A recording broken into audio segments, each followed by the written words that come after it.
खतरनाक भूमिका में जो देखा जाता है ज्योति शर्मा जी, जिनके नाम से ही जो है मिशनरियों के द्वारा न जाने किस तरह से उसके बारे में बात किया जाता है। तो आइए हम बात करते हैं उस चंगाई सभा में होने वाली बातों पर कि इनकी प्रतिक्रिया क्या है और क्यों ये चंगाई सभा नहीं होने। चंगाई सभा होने वाला है, उस पर किस तरह का रोकथाम आप लोग कर रहे हैं और क्यों कर रहे हैं?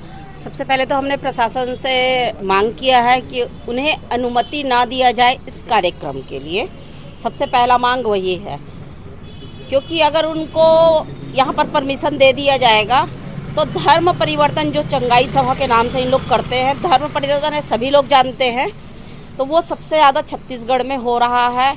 और हम लोग छत्तीसगढ़ धर्मांतरण मुक्त का हम लोगों ने आह्वान किया है सभी ने, तो उसी का हम मांग लेके बैठे हुए हैं कि उनको कार्यक्रम का परमिशन ना दिया जाए। कारण क्या लगता है? मेन तथ्य जो निकल कर आता है कि चंगाई सभा नहीं होने देना चाह रहे, क्यों, उस पर बात करें। क्योंकि हमारे हिंदू बहनों को और भाइयों को और बेटियों को ये बरगला करके झूठा ख्वाब जो बोलते हैं ना, सपना दिखाते हैं, झूठा ख्वाब दिखाते हैं, वो करके इनको अपने धर्म में लाते हैं। इसके लिए हम लोग विरोध कर रहे हैं। तो उन लोगों का कहना है कि कोई ज़बरदस्ती नहीं किया जाता है, वो अपनी मर्जी से आते हैं। ज़बरदस्ती नहीं किया जाता है तो फिर बाद में उन लोग रोते हैं, फिर हिंदू में फिर से घर वापसी क्यों करते हैं? मैं उन लोग से पूछना चाहूँगी, जो इन लोग हर मरने के बाद ताबूत के लिए पैसा लेते हैं, सब चीज़ उनसे, फिर बाद में जब उन लोग उनके चंगुल में फंस जाते हैं उसके बाद ये सब चीज़ करते हैं, तो आप लोग ज़बरदस्ती ही तो करते हैं, तभी तो उन लोग घर वापसी के लिए हमसे संपर्क करते हैं।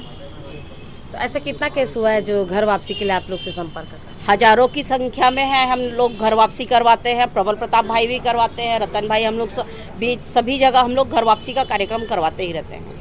आपके नाम का खौफ जो है मिशनरियों के ज़्यादा देखने को मिलता है, क्यों आपके नाम का खौफ है?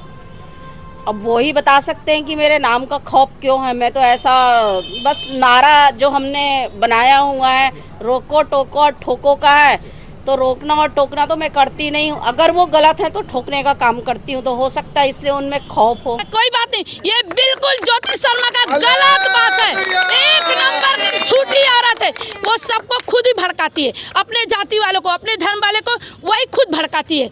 तो जिस तरह उन्होंने हमको बोला है रोको टोको एंड ठोको, तो रोकने टोकने ठोकने सबको आता है, क्योंकि छत्तीसगढ़ का राशन सबने खाया है और छत्तीसगढ़ की पानी सबने पी है, भारत देश की वस्त्र सबने पहना है और भारत देश का संविधान सबको मालूम है। रोकने टोकने सपने सबको आता है। इसलिए यदि शेर शांति से सोया है तो उसके कान में उंगली न कीजिए। शेर को शिकार करने आता है, शेर बूढ़ा हो, लंगड़ा हो, लूला हो, लेकिन यो पिंजरे से जाएगा तो आपका शिकार करे बिना मानेगा नहीं, वो कैसा भी शेर हो। इसलिए जो जहरीला सांप होता है वो हमेशा छुप के रहता है, और जो पानी सांप होता है हमेशा बाहर पिटपिटाते रहता है, लोगों से मार खाते रहता है। इसलिए जहरीला सांप अपना समय आने पे यदि फूंक मारे तो लोग मर जाते हैं। इसलिए उस इंसान को मैं चेता देना चाहती हूँ, ये जो रोको टोको ठोको का नारा है उसको अपने तक ही रखे। जाना जाता है जी। रतन जी, ये सभा अगर होती है तो क्या समस्या आ सकती है? सभा नहीं होगा, और होगा भी तो हमने अपनी बात प्रशासन को बता दी है, हमें अपनी भावनाओं से अवगत करा दी है। हमारे साथ सिख समाज भी कंधे से कंधे मिलाकर चल रहा है, पूरा हिंदू समाज हमारे साथ है। ये कार्यक्रम को करना चाहता है, और इसके आड़ में जो काम कराने वाला है वो लगातार समाज के लोगों से पैसे वसूली कर रहा है, टिकट वितरण कर रहा है, 25,000, 20,000, 40,000 ऐसा कूपन बना कर रखे हैं इन लोगों ने। ये आशीष दिलाने के नाम से करोड़ों रुपए की वसूली कर रहे हैं लोग, इसकी भी जांच होनी चाहिए।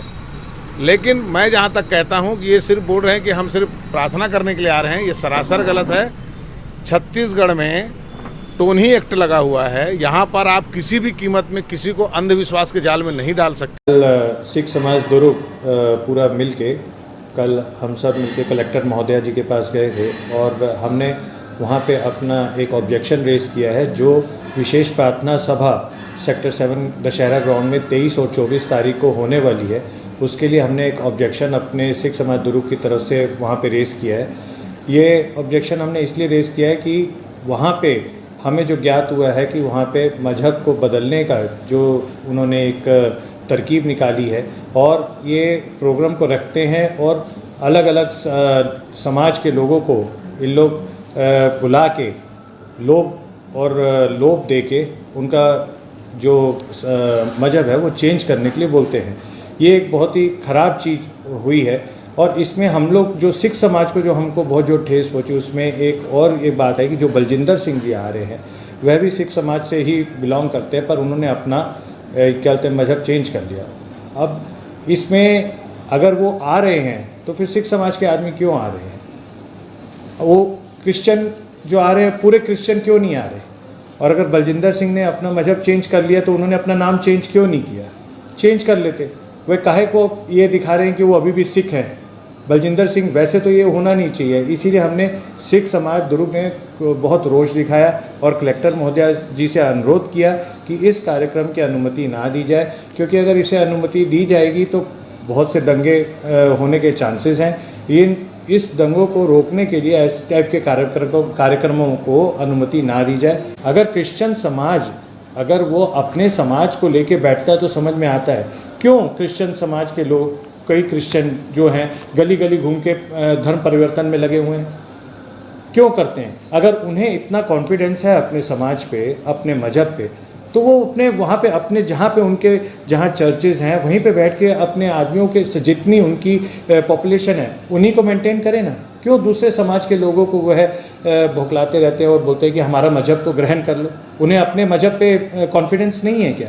क्यों हिंदू समाज के लोग जाके नहीं बोलते कि क्रिश्चियनिटी अपना लो? क्यों सिख समाज के लोग जाके क्रिश्चियन लोगों को बोलते हैं कि सिख ही अपना लो?